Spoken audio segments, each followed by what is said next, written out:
दलित है। दलित समाज का एक नेता मुंह में दही जम के कोई नहीं आया। उसका पता कारण क्या है? सामने मुसलमान, सामने इस्लामिक ताकत है।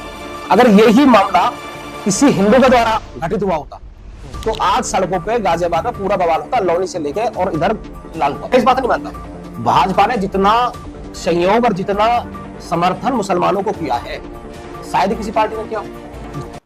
नमस्कार, मैं ऋषि अग्निहोत्री। आज हमारे साथ जो मौजूद है वो शख्सियत किसी परिचय की मोहताज नहीं। ये डासना देवी मंदिर से छोटे नरसिंहानंद जी हैं, आज हमारे साथ मौजूद हैं और हम इनसे कुछ प्रश्नों की चर्चा करने के लिए उपस्थित हुए हैं। अभी हाल फिलहाल में जो गाजियाबाद में एक घटना घटित हुई है कि टीला मोड़ पर एक हिंदू युवक ने एक मुस्लिम लड़की से शादी करी थी कुछ समय पहले, जिसके परिवार वालों ने, लड़की के परिवार वालों ने उसको बहला फुसला के बुलाया और उसकी हत्या कर दी। इस मामले को आप किस तरीके से देखते हैं और क्या कहना चाहिए? देखिए, बहुत बहुत धन्यवाद आपको बात करने के लिए और आपके चैनल को। ऐसा है, नितिन नाम का लड़का है, प्रोफेसर है जी। पढ़ा लिखा है। ऐसा नहीं है कि वो बुद्धिजीवी है, उसने कुछ सोचा होगा तभी शादी करी होगी।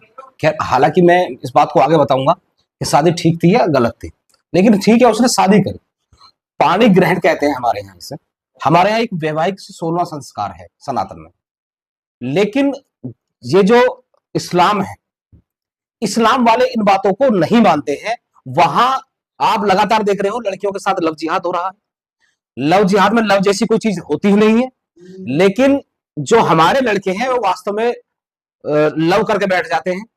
लेकिन इसके पीछे का जो तर्क है मैं आपको बताऊं, जो आप पूछना चाह रहे हैं, मैं ऐसे देखता हूं, पहले तो बहुत बुरी, बहुत निंदनीय घटना है और इनको जेल में नहीं, इनको सीधा जैसे सलीम वास्तविक के जो हमलावर थे उनको सीधा 72 रोहरों के पास पहुंचाया गया था।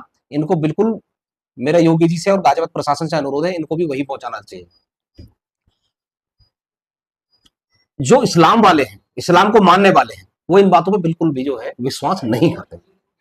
उनकी लड़की हमारे लड़के से शादी करे या हमारा लड़का उनकी लड़की से शादी करे। भाई देखो, एक बहुत पुरानी कहावत है, छुरी खरबूजे के ऊपर गिरे या खरबूजा छुरी के ऊपर गिरे, कटना खरबूजे को ही है। तो आप सोच लीजिए कि हिंदू जो है वो खरबूजे हो चुके हैं इस्लाम के सामने, और खासकर इस लव और शादी वाले मामले को लेकर। देखो, आजकल आप देख रहे हो लगातार लड़कियां कोई सूटकेस में पैक मिल रही है, कोई फ्रिज में उसके जो है 36 टुकड़े करके मिलते हैं। और लड़कों का भी, हमारे जो गुरुजी नरसिंहानंद गिरी जी महाराज, वो आज से नहीं बहुत दिन पहले से इस बात को बताते हैं कि लोग कहते हैं देखो वो हमारी लड़कियों से लव जिहाद कर रहे हैं, हमको भी उनकी लड़कियों से शादी करनी चाहिए। बिल्कुल बेकार है। गुरुजी का साफ साफ कहना, और अब से 10 साल पहले उन्होंने घोषणा कर दी थी, कोई भी लड़का मुस्लिम लड़की से शादी ना करे, उसका अंजाम यही होगा जो नितिन का हुआ है। भाई इतनी बेरहमी से मार दिया, उसको बुलाया, 9 महीने की प्रेग्नेंट है वो लड़की जिससे उसकी शादी हुई है। घर में कोई अनसुनी कहा सुनी हुई, उसको लेकर उन्होंने, वो अपने मायके आई। उस दिन उनका दाव चढ़ गया कि आज इसे बुला लेते हैं फैसले के नाम पे और बुला के इसे मार देते हैं, और वो अपने अंजाम में सक्सेस हुए। बुला करके उसे मार दिया बेरहमी से। अगर वो मरता भी नहीं तो इससे भी आगे की कहानी है। जो लड़के जल्दी से मरते नहीं, इनके झांसे में नहीं आते, लड़की तो खुश रहती है। तो फिर इनका एक अगला स्टेप होता है कि ये क्या करते हैं, पहले उस परिवार में अपनी पैट बनाते। पैट कैसे बनाएंगे? उसके जो लड़की के बच्चे होंगे तो नानी नाना मामा तो वही होंगे ना उसके। ठीक, हिंदू परिवार उसे जो है स्वीकार नहीं करेगा, लड़की को अलग हो जाएगा हिंदू परिवार। तो नहीं, हम तो इसे स्वीकार करेंगे, मुसलमान ही है, तो सूरी है, दुनिया भर की बात बताएंगे।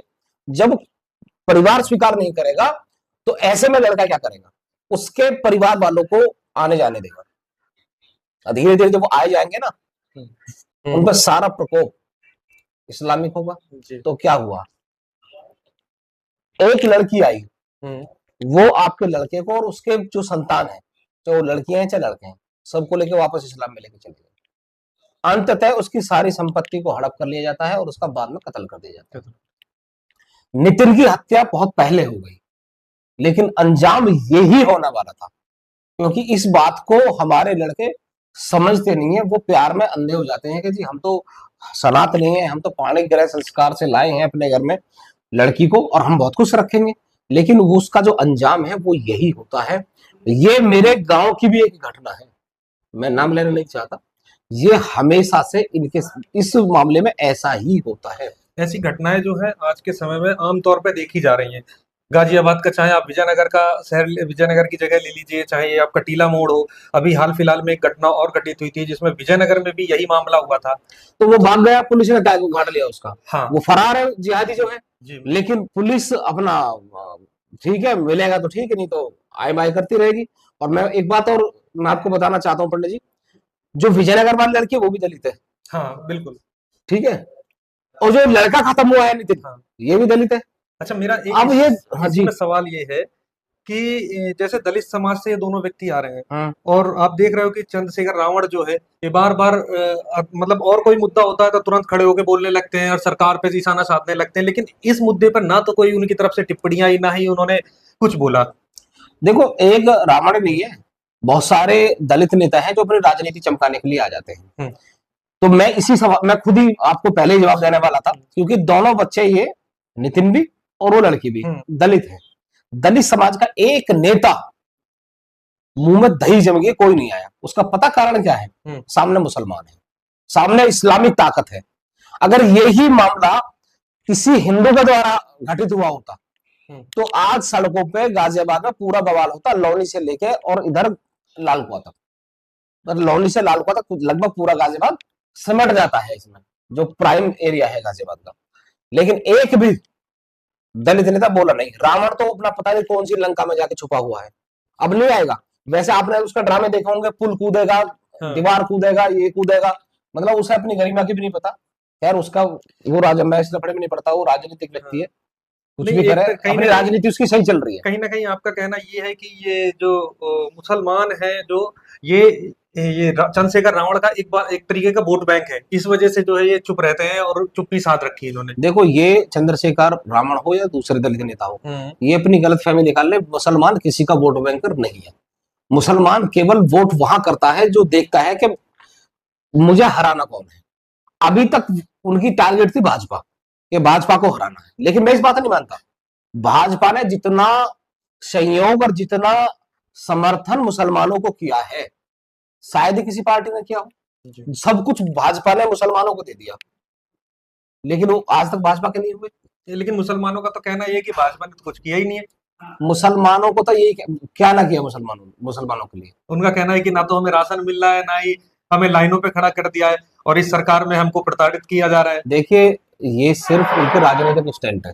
भाजपा ने सारा जो जितनी गद्दारी करी है हिंदू के साथ करी है, सनातनियों के साथ जो गद्दारी हुई है ना, ये पराकाष्ठा है। 15 तीसरे टर्म की सरकार है हिंदूवादी। अब आप ये देख लीजिए कि कौन से मुसलमान डर के घर में बैठ गए। एक महीना, मतलब सप्ताह भी खाली नहीं जाता। अगर चला गया तो दूसरे सप्ताह खाली नहीं जाएगा। किसी भी डिस्ट्रिक्ट में मुसलमान वाली जो घटना है, आप देखो गाजियाबाद में 2 घटना लगातार हुई है ना। 2 घटना लगातार आई है मुसलमानों की, एक महीना में रिकॉर्ड है। बहुत बड़ी जब घटना होती है ना, इसमें बवाल होता है, वो सामने आती है। जिहादियों की घटनाओं को पुलिस दिखाती नहीं है, क्योंकि हिंदूवादी सरकारें बदनाम हो रही है। और हिंदूवादी सरकार केवल जो है बदनामी से बचने के लिए सब चीज को पर्दा डालती है। बड़ी घटना हो जाती है तो दिखाते हैं कि एनकाउंटर कर दिया, आग में गोली मार दी, वहां गोली मार दी, बस। ठीक है, सलीम वाले मामले में फुल एनकाउंटर करे थे, अगर ना करते तो चारा क्या था भाजपा के पास में, बताइए। वो मसीहा बन जाते मुसलमानों के। ठीक है, तो मुसलमान किसी का नहीं है। जिसके दिमाग में गलत फहमी हो, बदबू हो कि दलितों के साथ खड़े हो जाएंगे या दूसरे के साथ हो जाएंगे, ये तब तक खड़े हैं जब तक इनकी मैच्योरिटी नहीं हो रही। अच्छा, अभी जो सलीम वाला केस हुआ था, आप पहले शख्स ऐसे थे गाजियाबाद के जो उनके पास गए उस समय पे, जब वो गंभीर हालत में जिंदगी और मौत के बीच लड़ रहे थे, और जब वो स्वस्थ होकर एकदम घर पर लौटे, तब भी सबसे पहले ही व्यक्ति आप थे जो उनको आश्वासन देने के लिए कि हम सब साथ हैं, और आप उनके पास गए और उनका आपने सहयोग किया। इस मामले में आप इसके बारे में क्या कहेंगे? देखो, सबसे पहले ये कोई कंपटीशन नहीं है, मैं बताऊं पड़ा जी आपको। पहले जब सबसे पहले मैं पहुंचा था जीटीबी, मैं अपने गुरुजी का आदेश पे पहुंचा था। गुरुजी बाहर थे, मैं भी बाहर था, लेकिन गुरुजी आउट ऑफ स्टेशन थे, मैं आउट ऑफ टाउन था, इतना फर्क था। गुरुजी ने फोन करा कि तुझे अभी जाना चाहिए। मैं अपना काम छोड़ के दूसरे डिस्ट्रिक्ट से सीधा वहां पहुंचा। पहले पहुंचने की और बाद में पहुंचने की कोई बात नहीं है, लेकिन जो दुख का विषय ये है कि जब मैं वहां पहुंचा तो वहां छोटे छोटे हिंदुवादी जो बच्चे खड़े थे बस, वहां कोई संभ्रांत व्यक्ति हिंदुवादी कोई नहीं पहुंचा जो अपने आप को हिंदुत्व का ठेकेदार बताते हैं। होना ये चाहिए था जिस दिन सलीम वास्तविक जीटीबी में था, पहले दिन जब उसके हमला हुआ था और जीटीबी में भर्ती हुआ, जीटीबी हॉस्पिटल में पांव रखने की जगह नहीं होनी चाहिए थी, इतने सनातनी वहां पहुंचते, वो असली सपोर्ट थे। लेकिन हम सिर्फ रील में रह जाते, रीलबाजी करनी है, रियल में नहीं रहते। हाँ रियल में कुछ है ही नहीं। मैं कहूंगा तो मतलब बहुत सारे लोगों को ये बात गलत लग जाएगी। आज की डेट में हिंदुवाद सबसे फ्रॉड एक प्रोडक्ट होता जा रहा है लगातार, और उसका फ्रॉड होने का एक जिम्मेदारी सरकार की भी है, क्योंकि जो हिंदुवाद में कुछ काम करता है ठीक, उसे सरकार दमन करती है उसका, क्योंकि सरकार नहीं चाहती कि कोई बड़ा नाम बने, नेम और फेम हो। तो भैया छोटे छोटे बच्चे हैं अपने रियल से अपने रील में से, तो ये बहुत दुख की विषय है। दूसरी बात, जब हम दोबारा पहुंचे हैं, जब वो घर पे आए हैं, उसका एक कारण सबसे बड़ा ये था, उसमें तो खैर किसी की गलती नहीं थी, क्योंकि पुलिस ने अपने संरक्षण में सुरक्षा के मद्देनजर उसे अलग से रखा गया है। सलीम को गुरुजी के अनुरोध करने पे हमें मिलवाया गया, उसके बाद में सबका रास्ता खुल गया कि जी हम भी जा रहे हैं, हम भी जा रहे हैं। बाद वाला कोई ऐसा बात नहीं है कि हम क्यों पहले पहुंचे और बाद में सब पहुंचे, एक सुरक्षा का मुद्दा भी था। लेकिन पहले दिन का मैं कहूंगा, पहले दिन जब सलीम वास्तविक को जब हमला हुआ था, उस दिन जीटीबी हॉस्पिटल में पांव रखने की जगह होनी नहीं चाहिए थी, हॉस्पिटल खाली नहीं होना चाहिए था। तो उस जो एक्स मुस्लिम भाई है ना, उनका मनोबल बढ़ता इससे। उस दिन मैंने देखा जो और सलीम के साथी थे, सबका मनोबल बिल्कुल डाउन था, डाउन होने की बात थी, जो बॉस था उस पर हमला हुआ, लेकिन अब ठीक है सब कुछ। अच्छा, आप जो है अभी हाल फिलहाल में मध्य जो मतलब हालात हैं हमारे उत्तर प्रदेश के और देश के जो हालात हैं, इसके लिए आप सनातन धर्म को क्या कहना चाहेंगे, या सनातन धर्म का जो लोग सहयोग कर रहे हैं, ठीक है, जो सनातनी हिंदू हैं, जो कट्टर हिंदू हैं, उन लोगों से आप क्या संदेश उनको देना चाहेंगे और क्या कहना चाहेंगे? देखो, संदेश ये है कि जितने भी जो कट्टर हो, वो भी जो नॉन कट्टर, जो भी सनातनी है, सबको अपने आप में मजबूत बनना चाहिए। अब कोई भी सनातनी, कोई भी हिंदू किसी नेता के भरोसे बिल्कुल ना बैठे। आप रिकॉर्ड निकाल कर देख लीजिए, अब आपके पास में पूरी स्टेटमेंट है, 15 साल की स्टेटमेंट आप निकाल लीजिए, 15 नहीं तो 13 तो हुई है, 13 साल की स्टेटमेंट निकालिए, आप देखिए आप खड़े कहां हो। आपने अपने खून पसीने से जिस सरकार को सींचा और खड़ा करा, उसने आपके लिए किया क्या? क्या कोई परमानेंट सॉल्यूशन मुसलमान का, इस्लामिक कट्टर जो कट्टरवादी हैं उनका हिंदू के लिए हुआ है? ये सोचने की बात है। एक जनसंख्या नियंत्रण कानून था, वो अपने आप में इतना सफिशिएंट था, अगर समय से लागू हो जाता तो शायद हिंदू बच जाता। अब हिंदू के, सनातनी के बचने के नाम मात्र चांस है। एक चांस ये है कि अब भी हिंदू जाग जाए, अपने घर में बच्चे बढ़ाए, हथियार रखे, क्योंकि केवल हथियार रखने से भी काम नहीं चलेगा, बच्चे हो, मैन पावर हो हथियार चलाने वाले। दूसरा, ज्यादा चक्कर में हिंदू बिल्कुल ना पड़े, संगठनबाजी, नेतागिरी, राजनीति, इसके चक्कर में बिल्कुल ना पड़े। कम से कम इतना मजबूत हो कि वो अगर बाहर मुसलमानों की भीड़ खड़ी हो तो अपने परिवार को बचा ले।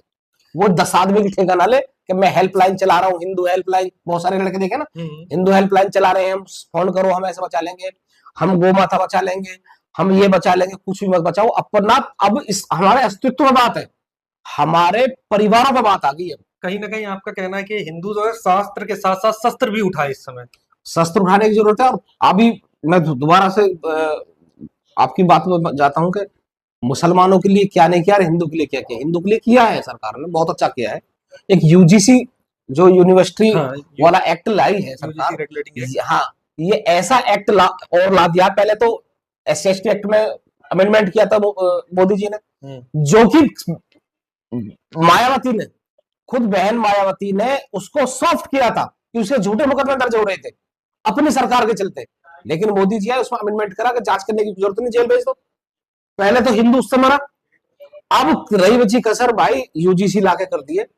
यूजीसी में आप जानते हो जो भी स्वर्ण की 5-6 जो बरादरी है उनकी बिल्कुल हत्या कर दी है। और सुनो, हमारे साथ यानी कि ओबीसी में आता हूं मैं, ओबीसी के साथ में जो है 66% मुसलमान इंक्लूड कर दिए हैं, ठीक है। हालांकि कई बिरादरी ऐसी है, जैसे यादव है, जाट है, गुजर है, ये कहीं से भी जो है ओबीसी नहीं है, पिछड़े नहीं है किसी भी एंगल से, ना तो आर्थिक, न शारीरिक और न मानसिक, कहीं से भी नहीं है। लेकिन ठीक है, एक पॉलिटिकल मुद्दा था, आरक्षण सबको लेना था, हो गया, ठीक है।